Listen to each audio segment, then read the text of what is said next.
Indian council act of 1892। देखिए अब इसके बीच में इस एक्ट को पढ़ने के पहले आपको पता, अगर आपने हिस्ट्री पढ़ रखा है, मॉडर्न हिस्ट्री पढ़ रखा है, तो आपको पता है कि इसके पहले हमारे यहाँ बहुत ज्यादा जो है आप बोल सकते हैं थोड़ा बहुत लेजिस्लेटिव अवेयरनेस क्रिएट हो गया था, बिकॉज डिफरेंट पार्टीज जो है वो इस डायरेक्शन में काफी काम करी थी। कांग्रेस जो है वो इंडियन नेशनल कांग्रेस जो है वो इससे पहले फॉर्म हो चुका था, तो बहुत सारे डिमांड्स उन्होंने पुट फॉरवर्ड किया, जिसको जो है कुछ हद तक इंडियन काउंसिल एक्ट में जगह दी गई। ऑल्दो सारे डिमांड्स नहीं माने गए थे, लेकिन आप देखेंगे कि इंडियन काउंसिल एक्ट में बहुत सारे डिमांड्स को जो है किसी तरह से जो है वो एक्सेप्ट किया गया था। अब हम लोग देखते हैं कैसे। तो सबसे पहले क्या है, देखिए wider representation with official majority. देखिए इससे पहले क्या था, हमने जस्ट थोड़ा आपको पहले जाना पड़ेगा। अगर इंडियन काउंसिल एक्ट ऑफ 1861 की बात करें तो यहां पर जो हमने बात किया, जो लेजिस्लेटिव काउंसिल थे, तो इसमें ऑफिशियल मेंबर्स होते थे और नॉन ऑफिशियल मेंबर्स होते थे। तो ऑफिशियल नॉन ऑफिशियल का बड़ा आसानी से समझ लेते हैं कि जो ऑलरेडी गवर्नमेंट के एम्प्लॉय थे उनको भी लेजिस्लेटिव काउंसिल का मेंबर बनाया गया था। लेकिन यहां पर क्या किया गया था कि जो इस तरह से इनका नंबर था, असाइन था कि हमेशा ऑफिशियल्स का मेजॉरिटी रहेगा। अब ऑफिशियल के मेजॉरिटी रहने से मतलब क्या हुआ कि जो भी लॉ फ्रेम किया जाएगा उसमें अगर जब तक जो आपके ऑफिशियल्स हैं उनका अगर सहमति नहीं होगा तो वो लॉ कभी भी पास नहीं हो पाएगा। तो एक तरह गवर्नमेंट ने इनडायरेक्ट कंट्रोल मेंटेन करके रखा था।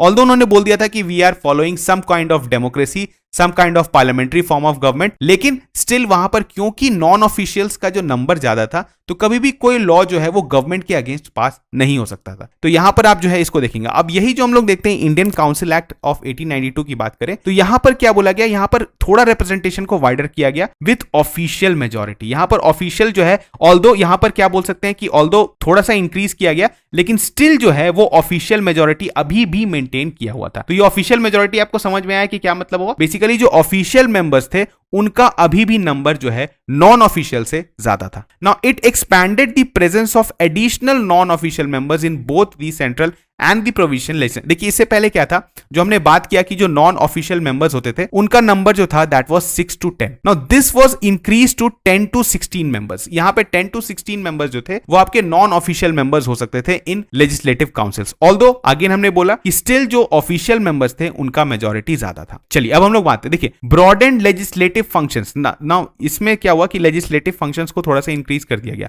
The act extended the role and authority of the legislative councils, granting them power to deliberate on budgets and pose inquiries to the executive। कुछ पावर दिया गया कि बजट्स के कुछ पार्ट्स को जो है आप डिस्कस कर सकते हैं, डेलिबरेट कर सकते हैं और कुछ इंक्वायरीज जो है आप रेज कर सकते हैं, लेकिन यहां पर बजट पे वोट आप नहीं कर सकते थे। ये बहुत इंपॉर्टेंट है जिसको आप जो है दिमाग में रखिएगा। अब देखिए diverse non official nomination, it allowed for the nomination of non official. हमने देखा जो आपके जो लेजिस्लेटिव काउंसिल थे उसमें ऑफिशियल और नॉन ऑफिशियल मेंबर्स होते थे। अब यहां पर बोला गया कि ये जो it allowed for the nomination of non official members to the central legislative council by the viceroy based on recommendations from the provincial legislative council. अब देखिए क्या, जो सेंटर में जो लेजिस्लेटिव काउंसिल था उसमें जो लेजिस्लेटिव बॉडी था उसमें जो नॉन ऑफिशियल मेंबर्स थे, इनिशियली जो हमारा काउंसिल एक्ट 1861 में था उसको उसमें जो भी नॉन ऑफिशियल मेंबर्स जो अपॉइंट होते थे वो क्या किए जाते थे, नॉमिनेटेड बाय द वाइसरॉय। तो एक तरह से आप ये सोच सकते हैं कि ऑफिशियल मेंबर्स तो गवर्नमेंट के एम्प्लॉय हैं ही, और जो नॉन ऑफिशियल मेंबर्स हैं वो भी डायरेक्टली नॉमिनेट होते थे वाइसरॉय के द्वारा। तो मतलब वाइसरॉय जिसको चाहते थे उसको नॉमिनेट करते थे एज नॉन ऑफिशियल मेंबर। तो आप समझ रहे थे कि गवर्नमेंट जो है पूरी तरह से यही कोशिश करेगी कि वैसे ही लोग जो उनके फेवर में बोलते हो उनको जो है नॉन ऑफिशियल मेंबर जैसा अपॉइंट कर दे। लेकिन यहां पर क्या हुआ कि कुछ certain form of indirect selections यहां पर अलाउ किया गया। मतलब बोला गया कि जो सेंट्रल लेजिस्लेटिव काउंसिल में जो नॉन ऑफिशियल मेंबर्स हैं वो वैसे मेंबर्स होंगे जिनको प्रोविंशियल लेजिस्लेटिव काउंसिल के लोग जो है वो रेकमेंड करेंगे, और यहां पर बंगाल चैंबर ऑफ कॉमर्स के भी कुछ लोगों को यहां पर रिप्रेजेंटेशन देने की बात हुई। तो यहां पर आप देख सकते हैं कि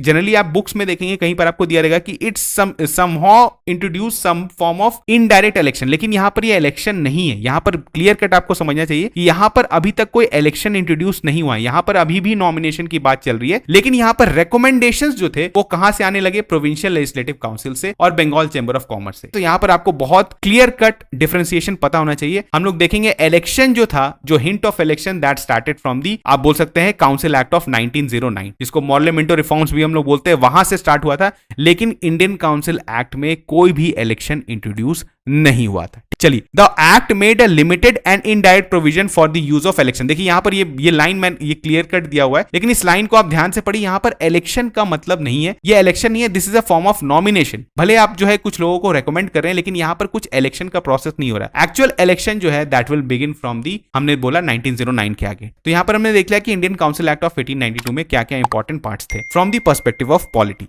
तो चलिए मिलते हैं नेक्स्ट वीडियो में, तब तक थैंक यू।